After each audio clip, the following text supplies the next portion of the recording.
Okay, when we go to approach this painting, we have to kind of look at base colors to start off with. Now, this is acrylic, and the acrylic is going to be able to, it's going to be somewhat opaque. You're going to be able to paint over top of colors if you make a mistake. But if we look at this this fish, what is the base color? So we can go either way. We could go black as the base color, or we could go blue. And I want to kind of think that I'm going to go light first, and then I think it's going to be easier for me to go black over top of it.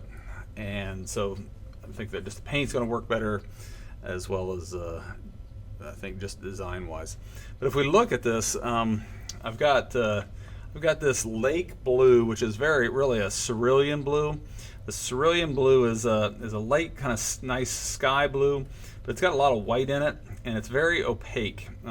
It's not very transparent. Then we've got a phthalo blue, a little more transparent. If you water it down, you can't see through it as well. And then we have a burnt umber, we have a medium yellow, sometimes a cadmium yellow, and then we have white. So I have a little bit of water here that's kind of off screen. I need a little paper towel as well. But what I'm going to do is I'm going to kind of make this little gradient here. And it's really not a lot of gradient. A little bit lighter blue up at the top and a little bit darker blue up here. Might use a little bit of both. Now this works. This goes pretty, it dries pretty quickly. So we want to kind of go kind of quickly here.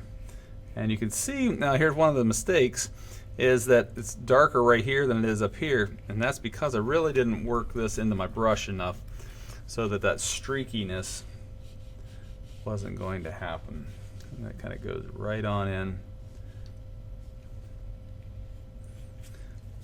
And it requires a considerable amount of paint because we're painting on this illustration board that is very porous. Sometimes we can get a base coat down, and then might have to go back over top of it because it almost seals the paper a little bit. Now I have kind of a synthetic sable brush. It's not the hog hair. Yeah, so you can see that it's really drying pretty quickly.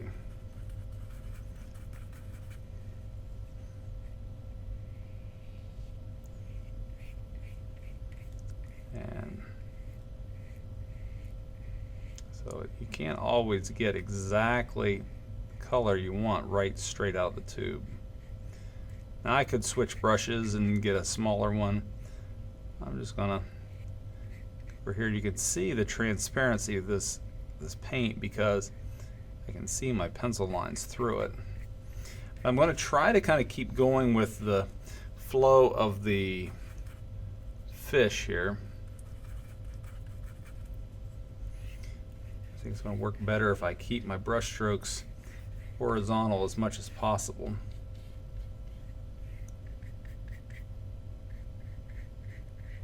And again, like I can paint over top.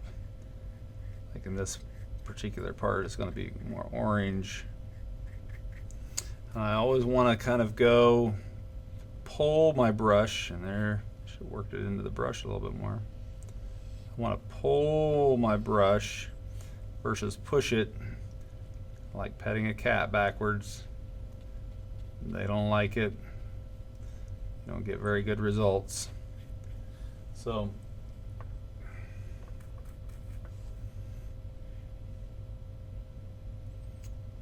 and if I'm pulling it, I get this nice edge.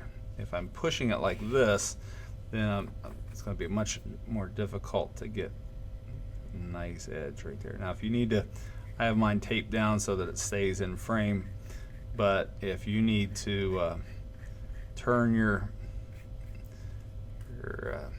artwork a little bit sideways so you can pull down toward you.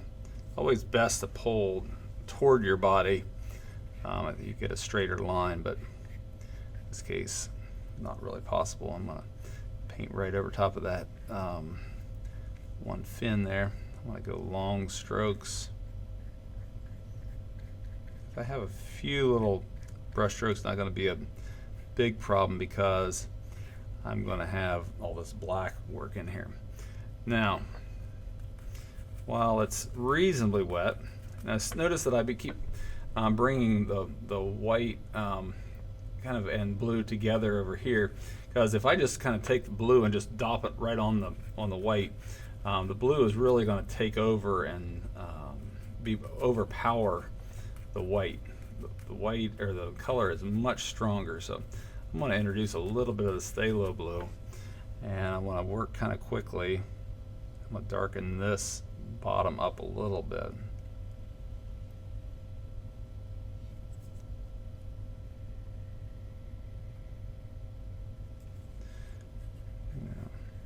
Sometimes I can get in here with this brush. Sometimes I might need to get just a regular brush. And now, while it's still wet, I kind of blend that out.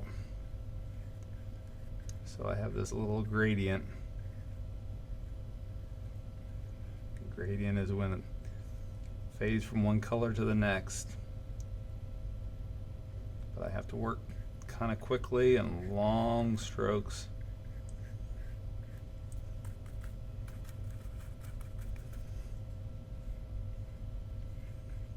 It seems to me, and maybe that little highlight was a little too low, and I can work that out a little bit.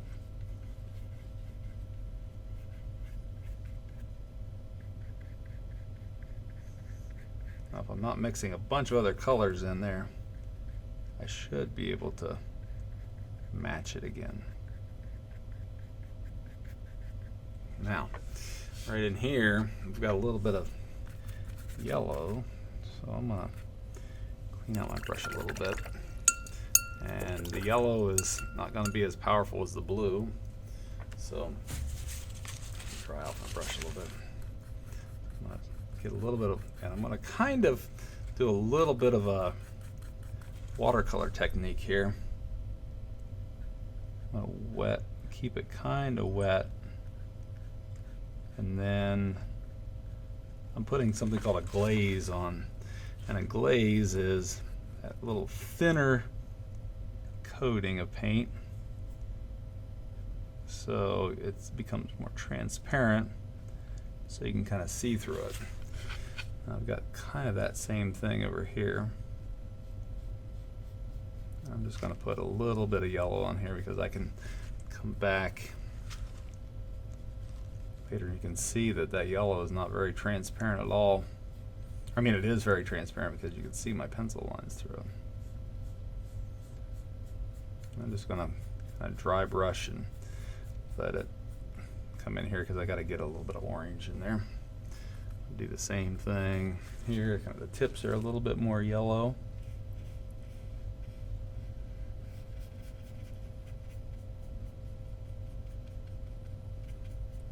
And since it's